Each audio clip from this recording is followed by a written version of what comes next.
সামান্য অপরাধে স্ত্রীর গায়ে হাত তুলছেন, এই হাত তোলার কারণে, তাকে মারার কারণে আপনাকে আল্লাহর কাঠ গড়ায় in the day of judgement দাঁড়াতেই হবে। যারা কথায় কথায় স্ত্রীর গায়ে হাত তুলছেন, জাহান্নামে যাওয়ার জন্য প্রস্তুতি নিন। আপনি জান্নাতে যেতে পারবেন না যতক্ষণ পর্যন্ত আপনার স্ত্রী আপনাকে মন থেকে ক্ষমা না করে দেয়।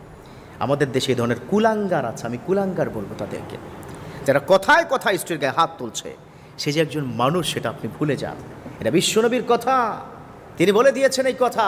যারা কথায় কথায় নির্বিচারে বিনা অপরাধে বা সামান্য অপরাধে স্ত্রীর গায়ে হাত তুলছেন, এই হাত তোলার কারণে, তাকে মারার কারণে আপনাকে আল্লাহর কাঠ গড়ায় in the day of judgement দাঁড়াতেই হবে। আমাদের আছে দেশে এই ধরনের, বিশেষ করে ইয়াং কাপেলদের মধ্যে অনেক বেশি প্রবলেম হয়, বিশেষ করে অর্ধশিক্ষিতদের মধ্যে আরও বেশি প্রবলেম হয়। আবার অনেক সময় শিক্ষিত শয়তানদের মধ্যেও এই প্রবলেমটা হয়। কথা কি বুঝতে পেরেছেন? স্ত্রী গায়ে হাত তুলবেন না। আবার রব্বুল আলামিন স্বামী স্ত্রী সম্পর্কে ব্যাখ্যা করে বলে দিয়েছেন, হুন্না লিবাসুল লাকুম ওয়া আনতুম লিবাসুল লাহুন্না। ও দুনিয়ার স্বামী এবং স্ত্রী, শোনো শোনো, তোমরা একজন অন্যজনের জন্য পোশাক স্বরূপ। তোমার স্ত্রী যেমন তোমার জন্য পোশাক স্বরূপ, স্বামীও তোমার জন্য পোশাক স্বরূপ। পোশাক শরীরের মধ্যে যখন আপনি গায়ে পরে ফেলবেন, ওই শরীর থেকে কখনো পোশাকটা আপনি ছিঁড়ে ফেলে দিবেন না।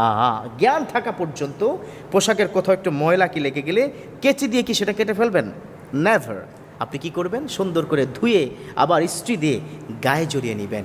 স্ত্রী হচ্ছে স্বামীর জন্য তেমনই একজন সম্পদ, স্বামীও স্ত্রীর জন্য তেমনই সম্পদ। সেই স্ত্রীর প্রতি কথায় কথায় এসেই মায়, এটা করবেন না।